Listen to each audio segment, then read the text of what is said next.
Friend, આપનું સ્વાગત છે અંશુ કુકિંગ પર। આજે બનાવવાના છે મેંદાના લોટના પાપડ, ભરાડિયા પાપડ। એના માટે 500 ગ્રામ મેંદો લીધો છે, ટાટા સોડા લીધા છે અને તીખા આપણે ખાંડી લીધા છે, જીરું, તલ।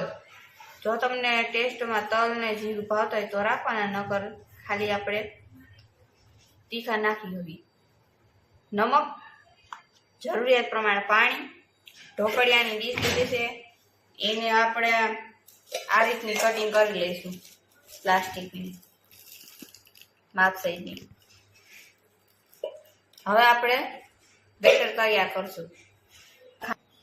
લોટને આપણે તપેલામાં નાખી લીધો છે, 500 ગ્રામ લોટ લીધો તે।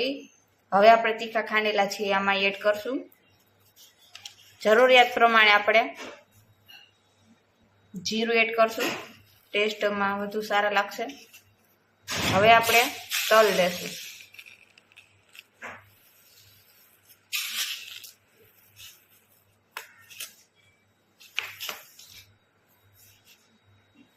એક ટીસ્પૂન આપણે નમક એડ કરશું। પછી આપણે ટેસ્ટ કરીને આપણે વધારે એડ કરી શકીએ।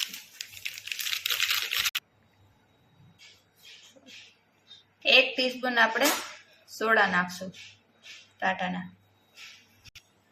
હવે આપણે આને સારી રીતે મિક્સ કરી લઈશું।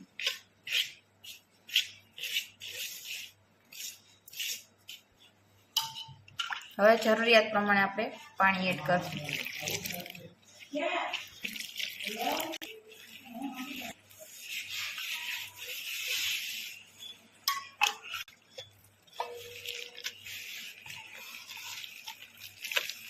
બેટર આપણે હાવ પાતળું એકદમ કરવાનું છે, ગઠોડા એકેય રહેવા દેવાના નહીં। જો ગઠોડા રહેશે તો પાપડ ફાટી જશે।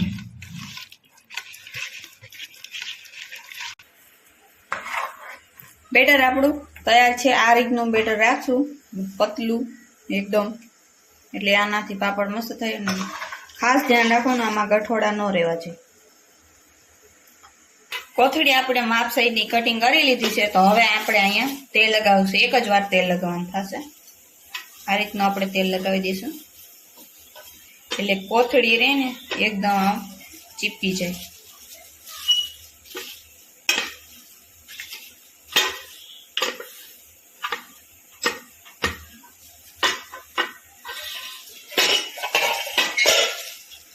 બીજામાં પણ એ જ રીતે કરશું।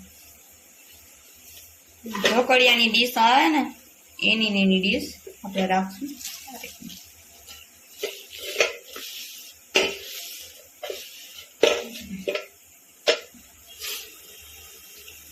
ઢોકળિયામાં આપણે પાણી ગરમ કરવા મૂકી દીધું છે, તો હવે આપણું પાણી ઉકળીને તૈયાર છે, જોઈ શકો। તો હવે આપણે પાપડ બનાવશું। આ રીતનું આપણે બનાવશું।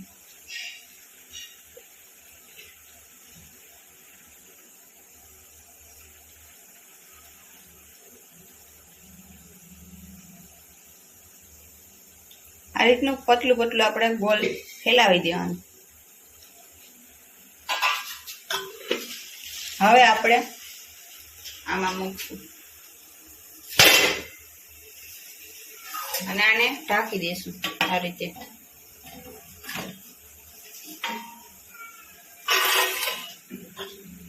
ત્યાં સુધીમાં આપણે બીજું આપણે તૈયાર કરી લઈશું।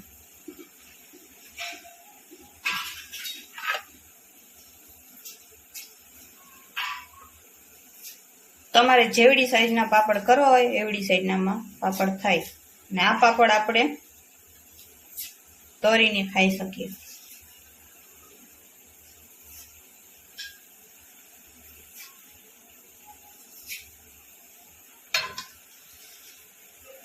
થઈ જાય પાપડ એટલે આપણે એને આ રીતનું પાપડ થઈ જાય એટલે આપણે આને આ રીતનું આપણે એને બહાર કાઢી લઈશું। અને હવે આપણે આ બીજું મૂકશું આ રીતનું।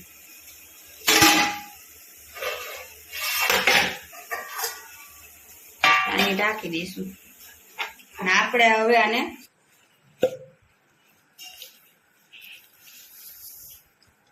આ રીતનું આપણે એને કાઢી લઈશું.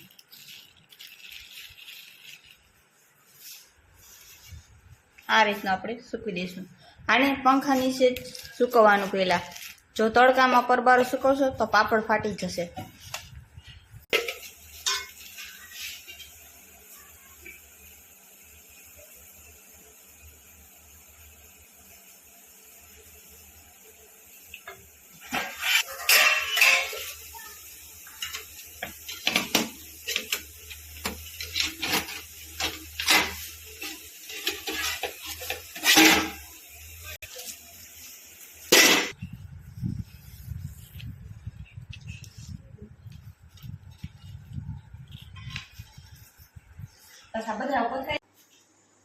પાપડ બનીને તૈયાર છે.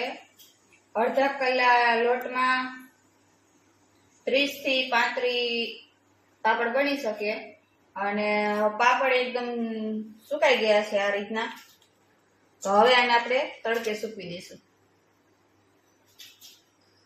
આને આપણે 1 દિવસ સુકાવા દઈશું એટલે એકદમ સુકાઈ જશે પાપડ.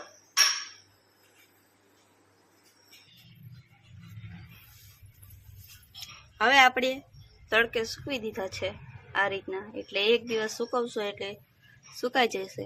પછી આપણે તળીને ખાઈ શકીએ. પાપડ આપણા સુકાઈને તૈયાર છે. જોઈ શકો છો, અવાજ આવે છે. આ રીતના સુકાઈ ગયા છે એકદમ પાપડ. તો હવે આપણે આને તળી લેશું.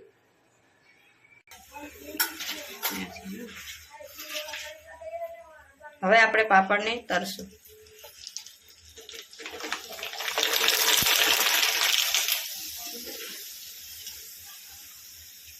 જોઈ શકો છો, અડધો ભાગનો પાપડ છે.